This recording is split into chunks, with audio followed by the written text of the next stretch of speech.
오늘 여러분들에게 봉독해드린 마태복음 12장 31절과 32절 말씀을 본문으로 해서 용서받을 수 없는 죄, Unpardonable Sin, 용서받을 수 없는 죄라는 제목의 말씀으로 여러분과 같이 은혜를 나누고자 합니다. 오늘 설교 제목을 여러분들이 들을 때 얼마나 가슴이 철렁하는 그런 느낌이 옵니까? 우리의 어떤 죄가 용서될 수 없다고 하는 건 그야말로 청천벽력 같은 영원히 구제될 수 없는 그런 그 단죄의 선언이 아니겠습니까? 여러분, 사람이 어떤 죄책감에 빠져서 나는 용서될 수 없다는 마음을 가지고 살아간다는 건 참 힘든 일입니다. 사탄은 언제나 사람들로 하여금 자신이 용서받을 수 없는 죄를 지었다는 생각으로 고통을 받게 하는 것을 좋아합니다. 목회를 하면서 성도님들을 만나보면 자신은 용서받을 수 없는 죄에 빠졌다고 생각하는 그런 많은 분들을 만나게 됩니다. 혹시 오늘 여기 계신 여러분 중에 누가 이 용서받을 수 없는 죄에 빠졌다고 생각하며 고통스러워 하신다면 저는 여러분에게 확실히 말씀드릴 수 있습니다. 여러분은 아직 용서받지 못할 정도의 수준은 아니라고 말입니다.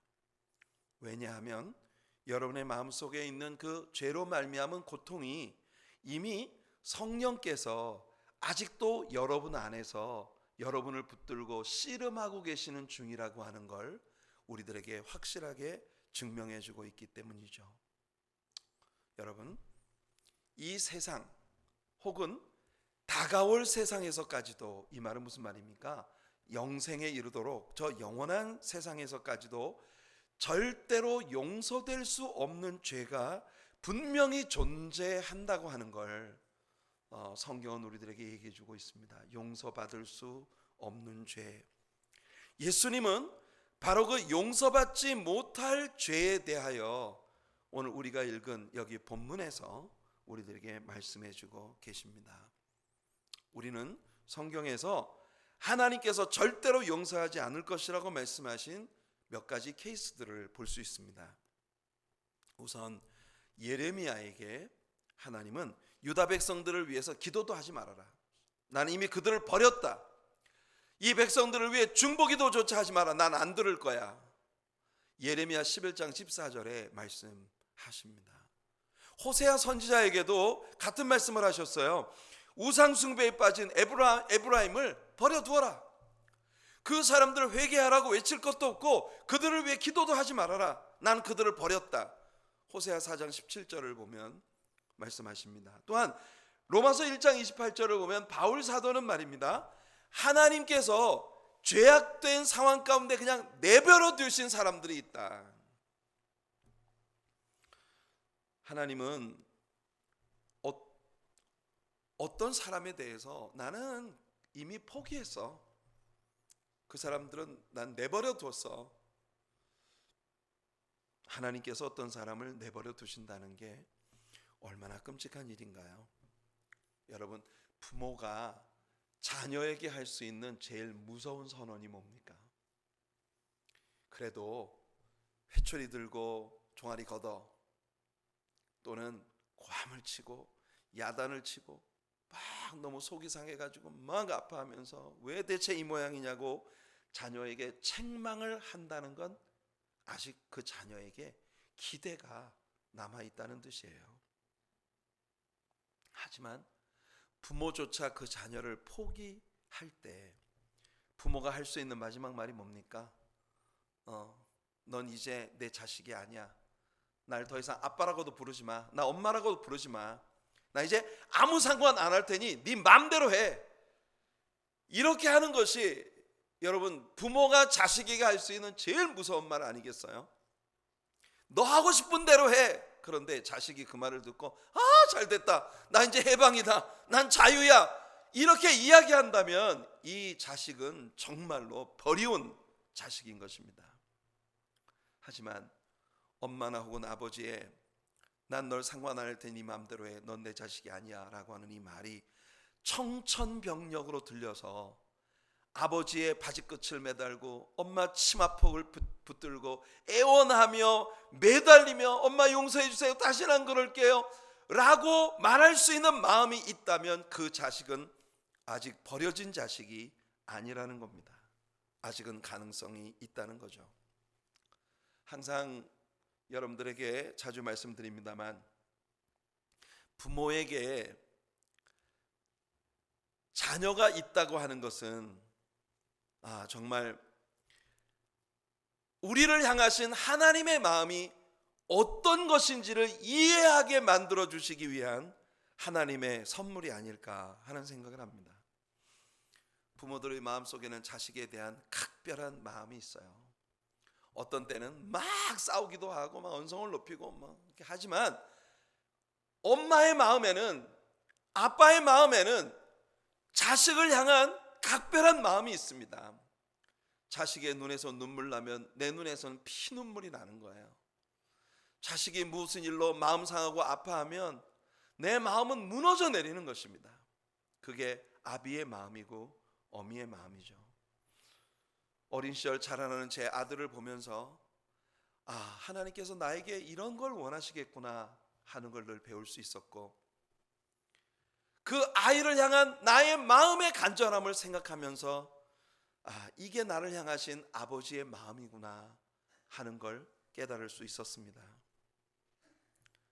그런데 이 세상 어떤 사람에게 하나님께서 난 이제 너를 포기했어, 네 마음대로 해, 난 더 이상 너한테 관여하지 않을 거야 라고 말씀하신다면, 그것은 우리들에게 있어 가장 끔찍한 선언이 될 것입니다. 그렇다면 여러분, 과연 무엇이, 어떤 죄가 하나님께서 이 죄는 절대로 용서할 수 없는 죄야 라고 말씀하시는 죄인 걸까요? 대체 어떤 죄가 하나님이 절대로 용서하시지 않는 그런 unpardonable sin, 용서받을 수 없는 죄라고 하시는 것일까요? 사람들은 대개 뉴스를 통해서 어떤 끔찍한 죄악의 광경을 접할 때 그 죄를 저지른 사람을 보며 세상에 저런 인간이 어디 있어? 저런 인간은 절대 용서해서는 안 돼, 용서할 수 없어, 이런 마음을 품게 됩니다. 무려 33년 동안이나 미제 사건으로 묻혀 있었던 화성 연쇄 살인 사건의 진범이 잡혔다고 하는 걸 한국에서 오는 뉴스를 통해 접합니다. 때로 이와 같이 인간의 양심으로는 도저히 저지를 수 없는 이 인면수심의 참혹한 죄를 접할 때면 이런 인간은 절대 용서될 수 없어, 저런 인간은 능지처참을 해야 해, 이런 생각을 사람들이 품죠. 제가 어렸을 때 어른들이 정말 어떤 끔찍한 죄를 저지르는 사람의 모습을 보면 사람들이 뭐라고 얘기합니까? 저런 놈은 그냥 사지를 찢어가지고 정말 끔찍한 표현이죠. 그렇게 아주 분노에 이글이글 타오르는 이런 말들을 하는 걸 들은 적이 있습니다. 사랑하는 성도 여러분, 하지만 말입니다, 우리들의 기준과 하나님의 기준은 다르다는 겁니다. 우리는 어떤 죄는 절대로 용서받을 수 없는 죄라고 생각하는 죄가 있고, 반면에 뭐 저런 정도의 죄를 가지고 그렇게 호들갑을 떨어, 저런 건 누구나 할 수 있는, 그럴 수도 있지 라고 생각하기도 합니다. 우리의 기준이 하나님의 기준과 언제나 같지는 않습니다. 우리가 아주 큰 일이라고 여기는 걸 하나님께서는 별로 그렇게 크게 관여하지 않으실 수도 있고, 우리가 별것 아니라고 생각하는 것이 우리 하나님께는 대단히 심각하게 다루시는 일일 수도 있다는 거예요. 무엇보다도 죄라고 하는 것의 본질은 하나님의 타겟을 빗맞췄다는 말이거든요. 하나님의 스탠다드를 미치지 못했다는 거거든요. 그런 관점에서 생각할 때 여러분, 헌법이 예를 들어 300개의 조항이 있다고 가정합시다. 그 300개의 조항을 다 어겨서 죄인이 된 사람은 아무도 없어요. 그 300개의 조항 가운데 어떤 한 조항을 어겼을 때 이 사람은 법에 저촉되는 그런 형벌을, 법에 저촉됨으로 형벌을 받아서 교도소에 들어가는 거예요. 죄인이 되는 거예요. 죄라고 하는 건 우리 하나님께 앞에서는요, 모두가 동일하게 다루어지고 있다는 겁니다. 어떤 죄는 더 크고 어떤 죄는 더 작은 것일 수 없어요. 일단 죄라고 하는 건 하나님의 스탠다드에서 벗어난 것이기 때문에 모두 동일한 죄로 취급을 받게 되고, 죄의 삭은 사망이라고 하는 그런 죄의 페널티를 모든 인간에게 초래하는 하나님의 심판의 대상이 된다는 것입니다.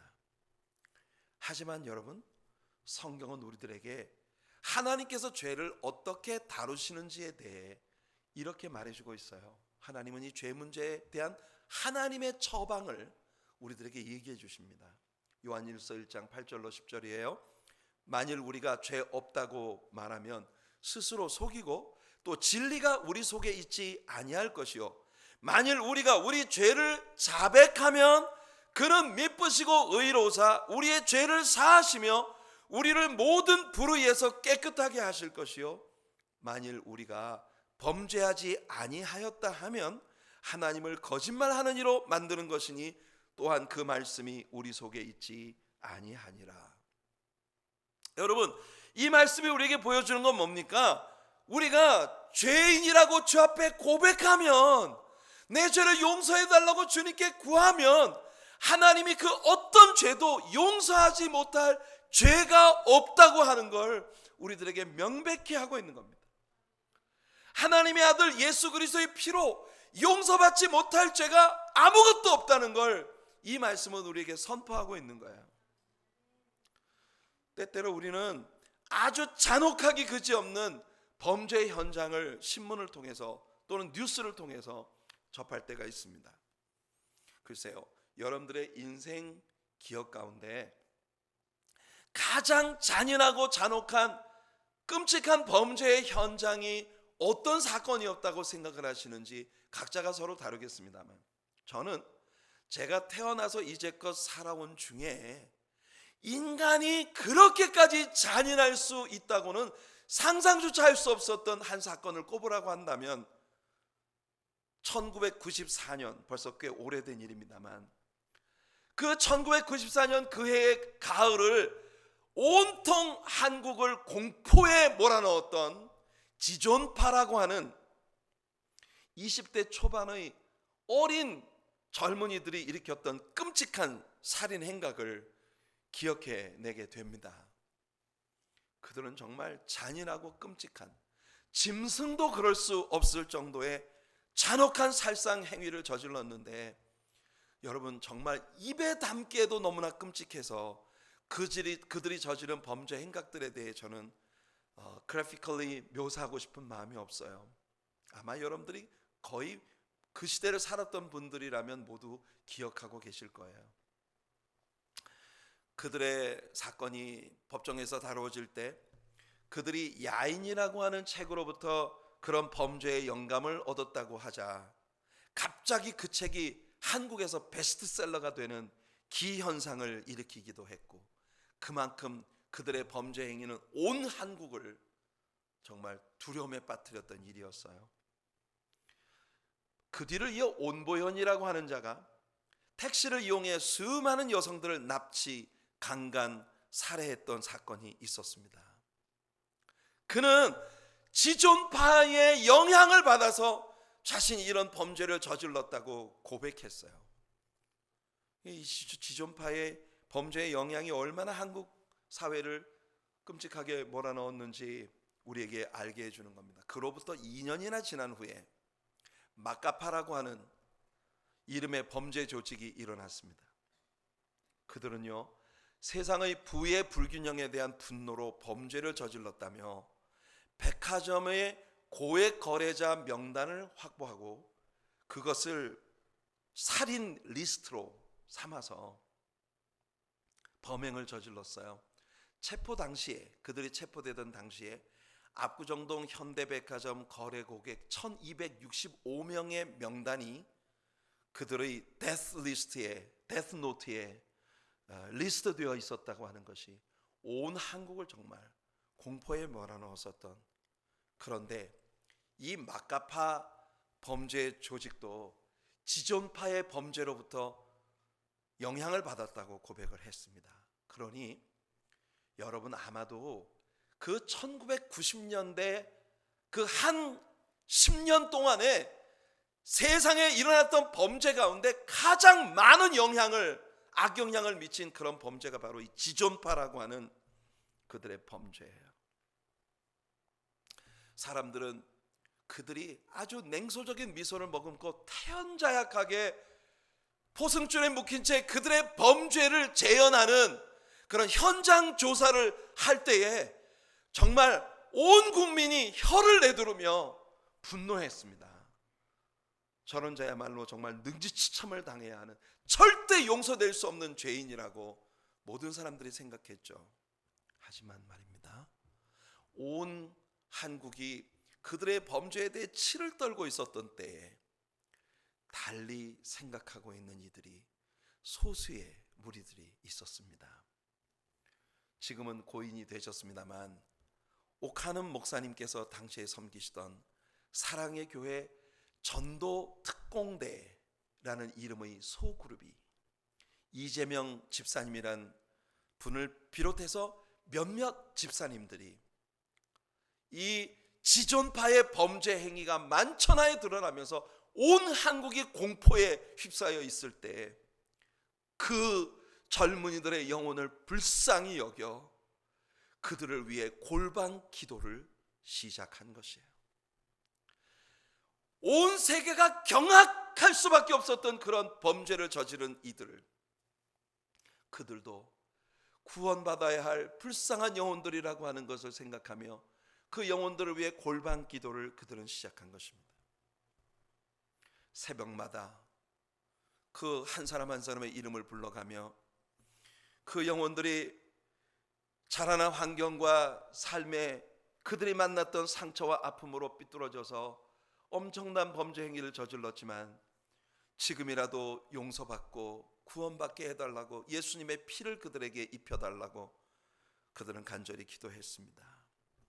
그리고 이웃이라는 이름으로 그 지존파 범죄자들에게 사랑의 편지를 보내기 시작했어요.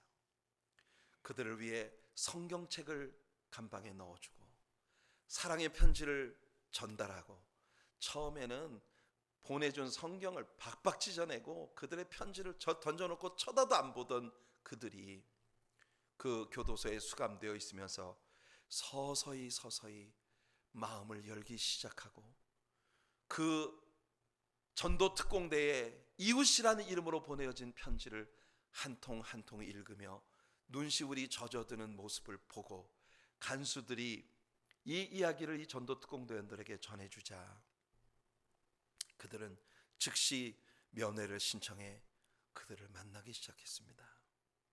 불행히도 당시의 한국 사회는 지존파 사건, 온보현 사건, 성수대교 붕괴 등등 한국 사회가 걷잡을 수 없는 사건 사고의 연속이어서 사고공화국이라는 오명을 한국이 들을 수밖에 없었던 시대이고, 그래서 정부는 사회의 긴장을 조성하기 위해 이례적으로 이 지존파 사건을 재판 일정을 앞당기고 형 집행을 서둘러서 이 아이들을 사회의 긴장을 조성하기 위한 형장의 이슬로 보내버리려는 그런 정책이 진행되고 있었던 거예요. 그들에게 남은 시간이 얼마 되지 않는다는 안타까움은 이들 전도특공대원들에게 절박하게 다가왔습니다. 그래서 그들에게 더 열심히 복음을 전했고 자신들의 주머니를 털어 영치금을 넣어주면서 사랑으로 그들을 품기 시작했습니다. 기독교 교리와 말씀을 담은 이 집사님들의 사랑의 편지는 워낙 흉포해서 아무도 접근하고 싶어 하지 않았던 이 젊은이들, 심지어 교도소의 간수들마저도 그들과 눈이 마주칠 때마다 온몸에 소름이 끼칠 정도의 섬뜩한 눈빛을 느꼈다고 할 정도의 그런 끔찍한 젊은 아이들을 흔들어 놓기 시작한 것입니다. 그 지존파 아이들 중 김기환이라고 하는 청년은 이 교리 편지를 통해서 비로소 자신들이 얼마나 엄청난 죄를 지었는지를 깨닫게 되었다고 고백했습니다. 그들의 아지트로 사용되던 이 김규환이라는 사람의 집, 사람을 무차별 살해하고 그 살해된 시체를 소각시키는 장치까지 마련했던 그 끔찍한 그 김규환이라는 사람의 집을 이 이재명 집사님이란 분에게 양도권을 넘겨주며 아골골짝과 같은 그 자리에 교회가 꼭 세워지기를 바란다는 유언을 남겼습니다. 이 지존파의 두목이었던 김현양이라고 하는 아이는 처형되기 직전 눈물로 나 같은 죄인 살리신 주 은혜에 놀라와 오늘 아침 저와 여러분이 함께 불렀던 그 Amazing Grace 305장 찬송을 끝까지 그 형장에서 부르고 목사님에게 목사님 누가복음 23장 41절부터 43절 말씀을 읽어주세요. 배석한 목사님이 그가 원하는 말씀을 읽어주었습니다. 바로 이 말씀입니다. 우리는 우리가 행한 일에 상당한 보응을 받는 것이니 예수님 옆에 달렸던 강도의 고백입니다. 우리는 우리가 행한 일에 상당한 보응을 받는 것이니 이에 당연하거니와 이 사람 예수님이 행한 것은 옳지 않은 것이 없느니라. 이르되 예수여 당신의 나라에 임하실 때 나를 기억하소서 하니 예수께서 이르시되 내가 진실로 내게 이르노니 오늘 내가 나와 함께 낙원에 있으리라 하시니라. 이들은 모두 처형되기 전 전도 특공대원들에게 사랑의 편지를 남겼습니다. 그 편지에서 그들은 우리가 예수님을 만난 건 참으로 너무나 다행스러운 일이었습니다. 하지만 안타까운 것은 너무 늦게 예수님을 만났기 때문에 예수님을 위해서 어떤 아름다운 일도 해보지 못하고 이 세상을 떠난다는 것입니다. 그리고 그 지존파 일원들 중 일부는 처형되기 전에 자신의 시체를 기증을 하기도 했다고 이야기가 남겨지고 있습니다. 저도 한국에서 찬양 사역을 하며 한국의 교도소라는 교도소는 거의 안 가본 곳이 없이 전국의 교도소들을 다니면서 사역을 했던 때가 있었습니다. 그때 교도관들과 이야기를 나누다 보면 그들이 가장 안타까워하는 것이 교도소에 들어올 때는 극악무도한 죄인으로 교도소에 들어오지만 막상 그들이 형장의 이슬로 사라져가는 처형을 되는 자리에서는 세상에서 그보다 아름다운 영혼이 없는 완전히 새로운 영혼으로 변화되었을 때 그들은 처형을 받게 된다고 그렇게 이야기를 합니다. 여러분, 저는 복음의 위력이 얼마나 놀라운지 그들의 간증들을 통해 너무나 많이 배울 수 있었습니다. 성도 여러분, 복음에는 능력이 있습니다. 여러분이 능력이 있어서 전도가 되는 것이 아니에요. 그 복음 자체가 능력이 있어 죄인의 마음을 녹여놓는 것입니다. 왜냐하면 이 복음 속에는 바로 우리 모두의 죄를 짊어지고 죽으신 예수 그리스도의 보혈의 능력이 있기 때문이에요. 주의 보혈 능력이 있도다. 그 보혈의 능력이 말씀 속에 있어 우리가 이 말씀을 증거할 때 그 복음의 능력이 사람을 변화시키는 것이에요. 그러니 여러분, 우리가 능력이 있든지 없든지 언변이 좋든지 그렇지 않든지 상관없이 여러분이 오직 복음을 전하기만 한다면 이 세상은 바뀌게 될 것입니다. 생각해 보세요. 다윗도 살인자였습니다. 바울도 의인의 목숨을 빼앗아간 그 의인의 피가 그의 손에 묻어 있었던 자입니다. 하지만 이들 모두가 하나님께 용서되었고 하나님의 위대한 종들로 그들의 삶을 마칠 수 있었습니다. 여러분, 무슨 죄가 용서받을 수 없다고 생각하십니까? 간음이요? 우리 예수님께서 간음을 하다 현장에 잡힌 여자에게 뭐라고 하시던가요? 여자여, 나도 너를 정죄하지 아니하노라. 성도 여러분, 이 세상에 예수님의 보혈의 피로 용서받지 못할 죄는 아무것도 없습니다. 그런데 하나님은 왜 용서받지 못할 죄가 있다고 하시는 걸까요? 우리가 예수님의 이 말씀에 해답을 얻으려면 죄와 용서의 원리에 대해 대단히 중요한 사실을 성경이 가르쳐주고 있는 걸 배워야 합니다. 창세기 4장을 보면 가인의 후손들의 죄악된 삶을 우리는 보게 됩니다. 그리고 5장에 가면 죄의 싹시 사망이라고 하는 걸 아담의 후손들의 죽음의 리스트를 통해 우리에게 가르쳐주죠.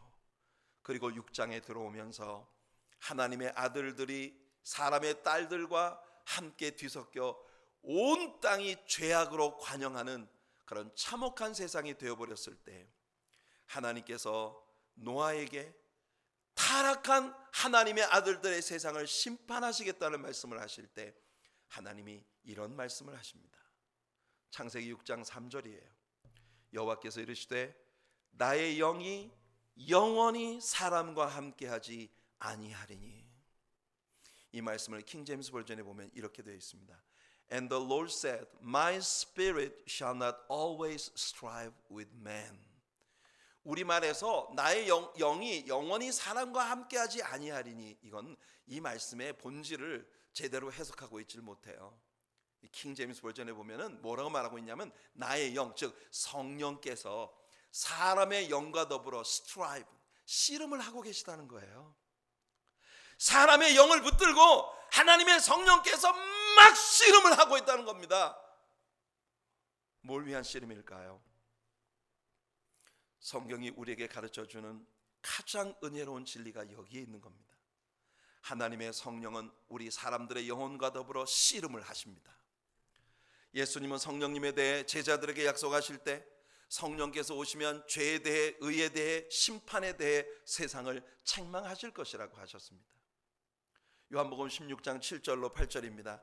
그러나 내가 너희에게 실상을 말하노니 내가 떠나가는 것이 너희에게 유익이라. 내가 떠나가지 아니하면 보혜사가 너희에게로 오시지 아니할 것이요 가면 내가 그를 너희에게로 보내리니 그가 와서 죄에 대하여, 의에 대하여, 심판에 대하여 세상을 책망하시리라. 성령님은 우리의 죄에 대해 우리에게 가책을 하십니다. conviction, 우리들에게 가책을 주시는 거예요. 예수 그리스도의 의를 우리에게 보여주시며 우리에게 가책을 주십니다. 성령님이 우리들의 영혼과 더불어 씨름을 하면서 이렇게 살아서는 안 돼, 이건 죄야, 예수 그리스도의 의의 모습을 보여주면서 이 의를 얻지 못하면 너는 심판을 받게 돼 있어. 죄에 대하여, 의에 대하여, 심판에 대하여 사람의 영혼과 더불어 씨름을 하시면서 사람의 영혼에 가책을 주시는 거예요. 이 성령님의 가책으로 인해 사람들이 죄를 깨닫고 예수님을 영접하게 됩니다.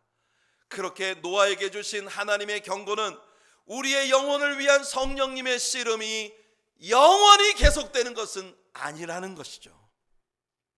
하나님의 성령께서 사람의 영을 붙들고 계속 씨름하시지만 이 씨름이 한정없이 계속되는 건 아니라는 겁니다. 언젠가는 성령께서 사람의 영혼과의 씨름을 멈추십니다. 이것이 로마서에서 바울이 말했던 하나님께서 포기하시는 순간입니다. 더 이상 그들의 영혼을 예수님께로 이끌려는 성령의 역사하심이 없으므로 이 사람은 더 이상 소망이 없어요. 만일 오늘 성령께서 여러분과 씨름하고 계심을 느낀다면 여러분 어서 속히 항복하시길 바랍니다.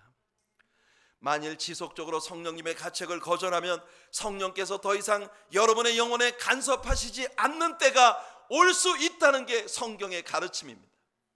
요한복음 12장에서 우리는 놀라운 사실을 발견하게 돼요. 때는 베다니의 나사로가 죽은 자 가운데 일으킴을 받은 후입니다. 이제 예수님의 공생의 사역은 거의 끝났어요. 13장으로 들어가면서 예수님은 다락방에 오직 제자들만 모아놓고 말씀을 시작하십니다. 그래서 일반 군중들을 향한 예수님의 사역은 이제 거의 끝난 거예요. 이 시점에서 예수님은 이 사실을 우리에게 확실하게 해주십니다. 이제 예수를 믿는 건 그들의 의사와 상관이 없어졌다는 걸 예수님이 선포하신 겁니다. 바리새인들과 사두개인들, 당대 종교 지도자들에게 말입니다. 왜냐하면 하나님께서 문을 닫아버리셨기 때문이에요. 그들은 이제 믿으려고 해도 믿을 수가 없는 상황이 되어버리고 말았다는 겁니다. 요한복음 12장 39절과 40절입니다. 그들이 능히 믿지 못하는 것은 이 때문이니 곧 이사야가 다시 일렀으되 그들의 눈을 멀게 하시고 그들의 마음을 완고하게 하셨으니 이는 그들로 하여금 눈으로 보고 마음으로 깨닫고 돌이켜 내게 고침을 받지 못하게 하려 함이라 하였습니다라. 여기 무서운 말씀이 나오죠. 여러분, 그들이 능히 믿지 못한 것은, 이제는 더 이상 그들이 믿지 않은 것은이 아니라 믿지 못한 것은이라고 말하고 있는 걸 보세요. 킹 제임스 버전에서 이 구절을 이렇게 말합니다. Therefore they could not believe. 그들이 믿을 수 없었다는 거예요. They would not believe가 아니라 they could not believe. 여러분, 이 굉장히 큰 차이. They would not believe라고 했으면 그들이 믿고 안 믿고를 결정하는 겁니다. 하지만 they could not believe라고 하는 건 그들의 의지와 상관없이 이제는 더 이상 믿고 싶어도 믿을 수 없는 상황이 와버렸다고 하는 걸 우리에게 보여주는 겁니다.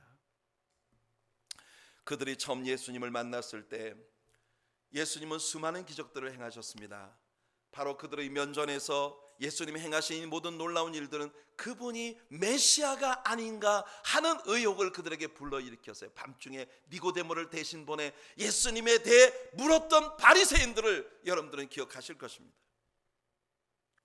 이분이 메시아인가 아닌가 하는 걸 결정해야 할 중대한 기로에 그들은 서 있었어요.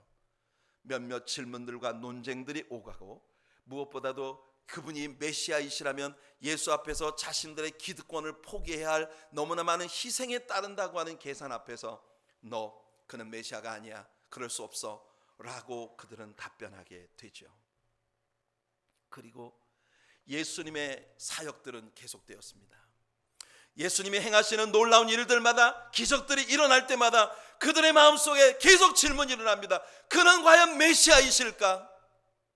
답은 하나뿐이었습니다. No. 반복되는 그들의 결론 안에서 마침내 그들의 마음속에서 그들과 씨름하며 끊임없이 의문을 제기하시던 성령님이 그들을 놓아버리는 순간이 온 것입니다. 그래서 그들은 이제는 더 이상 믿고자 해도 믿을 수가 없게 되어버린 거예요. 오늘 우리들의 본문인 마태복음 12장도 요한복음 12장처럼 바로 같은 이슈를 다루고 있는 챕터입니다. 사람들이 귀신 들려서 눈멀고 벙어리 된 자를 예수님께 데려왔습니다. 예수님은 물론 그를 고쳐주셨습니다. 그래서 그 사람은 다시 보게 되었고 또 말도 할 수 있게 되었습니다. 여기 예수님이 메시아라고 하는 부인할 수 없는 증거가 그들 앞에 또다시 나타난 것입니다. 그런데 그들은 계속해서 예수를 부인해 왔기 때문에 이제 와서 예수님을 메시아로 받아들일 수가 없어요. 그래서 그들은 마침내 예수님이 하나님께로부터 보내어진 게 아니라는 걸 입증하기 위해 그들의 논리가 필요했습니다. 그래서 그들은 예수님이 행하신 이 일이 귀신의 왕 바알세부를 힘입어 이와 같은 일을 했다고 하는 그런 결론을 맺게 이르는 겁니다. 예수님이 행하신 일들을 보고 군중들은 술렁입니다. 이 사람이 바로 다윗의 후손이 아니냐? 다윗의 후손은 물론 메시아의 예언적인 호칭이죠. 이제 바리새인들은 이걸 인정할 수밖에 없는 상황이 왔지만 더 이상 그들은 예수님을 믿을 수가 없게 되어버렸기 때문에 이미 말씀드린 것처럼 그들은 예수님이 행하신 모든 일이 다른 요인으로 일어난 것이라고 해야 했고 마침내 예수님이 귀신의 대왕 바알세부를 힘입어 이런 일을 한다고 모함을 하기 시작한 겁니다. 성령님의 능력으로 행해지는 일을 마귀의 일이라고 마귀에게 크레딧을 주기 시작하는 이들의 모습은 이들이 이미 돌아올 수 없는 다리를 건넜다는 걸 충분히 보여주는 겁니다. 성령께서는 더 이상 그들과 씨름하지 않으시는 상황이 되어버린 거예요. 하나님께서 예레미야에게 하신 말씀처럼 그들을 위해 더 이상 기도하지 말아라. 나는 그들을 버렸다. 내버려 두어라. 바로 그런 상황이 된 거죠. 로마서에서 바울이 말한 것처럼 하나님께서 죄악 가운데 그들을 내버려 두셨다고 하는 그런 상황이 된 것입니다. 예수님께서 죄에 대한 성령의 가책에 대해 말씀하실 때 이렇게 말씀하십니다. 요한복음 16장 8절과 9절입니다. 그가 와서 죄에 대하여 의에 대하여 심판에 대하여 세상을 책망하시리라. 죄에 대하여라 함은 그들이 나를 믿지 아니하며. 다시 말해 죄에 대한 성령님의 책망은 그들이 예수님을 믿지 않는 것에 대한 책망이었어요. 우리는 성령님이 오시면 그가 예수님에 대해 증거하리라는 예수님의 가르침을 통해 성령님의 주된 사역이 예수 그리스도를 증거하는 일이라는 걸 배웠습니다. 그러므로 예수 그리스도를 영접하도록 권고하시는 성령님의 증거를 계속 거부하는 것이 바로 용서받을 수 없는 죄로 사람을 이끌어가는, 성령을 거역하는 일이요 성령을 모독하는 일이라고 하는 걸 예수님이 우리에게 보여주고 계신 겁니다. 만일 여러분이 지속적으로 예수 그리스도를 여러분의 개인의 주와 구세주로 받아든 일을 거부한다면 결국은 성령께서 여러분과 씨름하시는 것을 그만두시는 날이 온다는 겁니다. 만일 여러분이 결국 예수 그리스도를 여러분의 개인의 주와 구세주로 영접하지 못한 채 이 세상을 떠나게 된다면 더 이상은 죄 용서의 기회가 없는 겁니다. 이 세상이나 혹은 오는 세상에서도 사함을 받지 못하는 거죠. 예수님은 끊임없이 증거하셨습니다. 하나님의 아들이 오신 것은 세상을 심판하려 함이 아니요 세상으로 하여금 도리어 구원을 얻게 하려는 것이라고. 백보자의 심판대 앞에서 하나님이 선고하시는 선고는 오직 하나뿐입니다. 하나님은 여러분들이 지은 그 많은 소상한 죄들에 대해 다 언급하실 필요가 없어요. 하나님의 유일한 선고는 바로 이겁니다. 구세주이신 예수 그리스도를 네가 영접하지 않았다라는 겁니다. 그거 하나면 모든 죄목이 그 속에 다 들어있어요. 세상에서 아까 말한 지존파 같은 극악무도한 범죄자들도 예수 그리스도를 영접하고 그들의 죄를 고백하고 예수님을 구주로 맞았을 때 그들은 하나님께 용서되었습니다.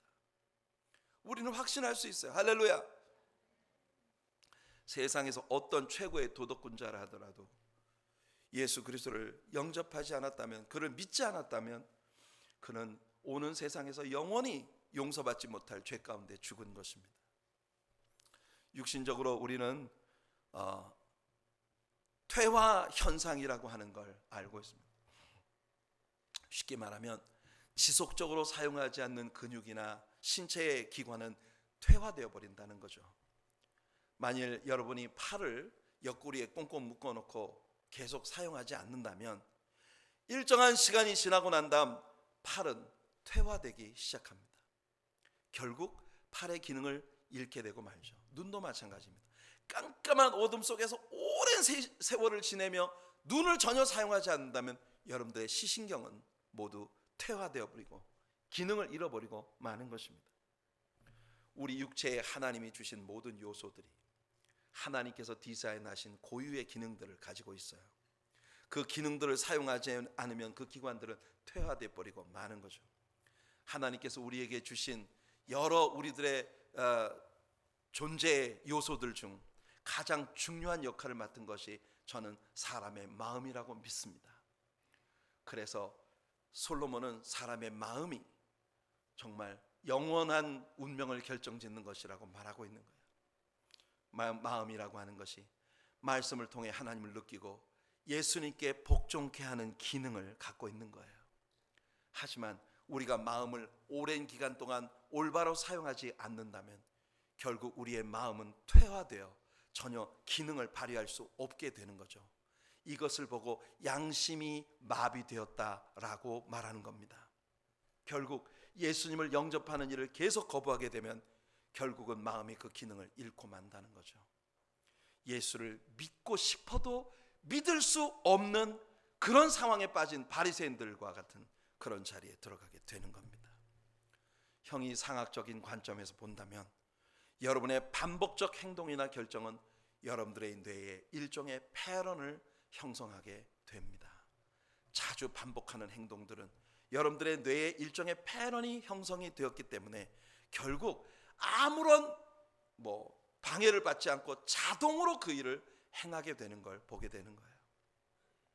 여러분, 뜨개질을 하는 여성을 유심히 지켜보신 적이 있나요? 어렸을 때 저희 어머님은 늘 뜨개질을 굉장히 사랑하셨어요. 겨울이 오기 전 털실을 잔뜩 사다가 실패에 감아놓고는 앉아서 뜨개질을 하십니다. 여러분, 그 어머님의 뜨개질이 얼마나 익숙한 동작이 되어 있는지, 어머님은 뜨개질하면서 우리들과 대화할 거 다 하세요. 야 석진아, 저 밖에 가가지고 뭐 좀 갖고 와. 때로는 우리를 막 야단을 치십니다. 야 석진아, 너 어떻게 그럴 수가 있어? 너 진짜 이럴 거야 정말? 계속 어머님은 뜨개질을 하시면서 별걸 다 하시는 거예요. 뜨개질이라고 하는 것이 여러분, 코수를 정확하게 맞추는 게 굉장히 중요해요. 이쪽으로 24코, 저쪽으로 24코. 그런데 우리 어머님이 이 뜨개질이 완전히 패러나이즈 되어 있는 거예요. 너무너무 본능처럼.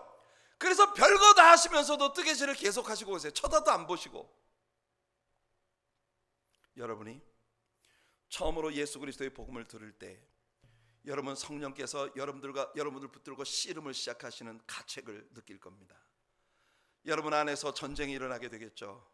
어떤 이유에서든 여러분들이 나는 아직 예수님을 영접할 준비가 되지 않았어. 나는 예수님께 아직 내 삶을 바칠 준비가 되지 않았어. 그러면 여러분들의 마음 안에서 패런이 시작되는 겁니다. 다음에 여러분이 예수님을 영접하도록 권고를 받을 때 처음보다는 노라고 대답하는 게 훨씬 쉬워질 거예요. 이미 한번 해봤기 때문에. 예전에도 그랬으니까. 그 다음에 또 그 다음에 여러 차례 노라고 하는 답변을 여러분들이 계속하신다면 이것은 이제 우리 어머님의 뜨개질처럼 자동으로 반응하기 시작하는 겁니다.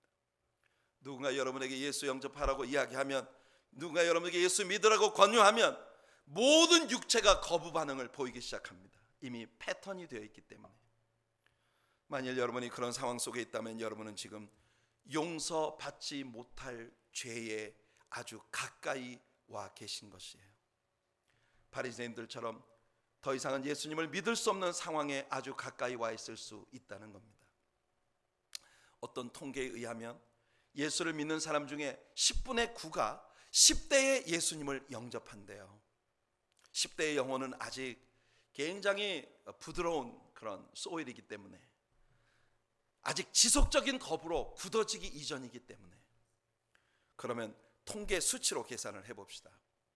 우리의 평균 연령을 70으로 잡는다면, 만약 여러분이 25살인데 아직 예수님을 영접지 않았다면 여러분이 예수님을 영접할 수 있는 확률은, 구원받을 수 있는 확률은 5,000분의 1로 줄어듭니다. 만약 여러분이 35살이고 아직 예수님을 영접하지 않았다면 여러분의 기회는 12만 5천분의 1로 줄어듭니다. 여러분, 우리들의 나이가 늘어갈수록 기하급수적으로 확률은 줄어들고 65세가 되고 난 이후에 예수님을 새로 영접할 수 있는 확률은 여러분 지극히 미미한 것입니다. 그래서 이사야 선지자는 말하는 거예요. 너희는 여호와를 만날 만한 때에 찾으라. 가까이 계실 때에 그를 부르라. 오늘 여러분이 이 자리를 떠나가실 때 여러분의 마음에 가지는 결정은 천국으로 여러분을 한 걸음 더 옮겨놓는 것이 되든지, 아니면 지옥으로 여러분을 한 걸음 더 옮겨놓는 것이 되든지 둘 중 하나가 될 것입니다. 저는 여러분들이 얼마나 오래 교회를 다녔는지를 말하고 있는 게 아닙니다. 예수님이 여러분에게 누구시냐 하는 것에 대해 말하고 있는 겁니다. 선택은 여러분의 것입니다.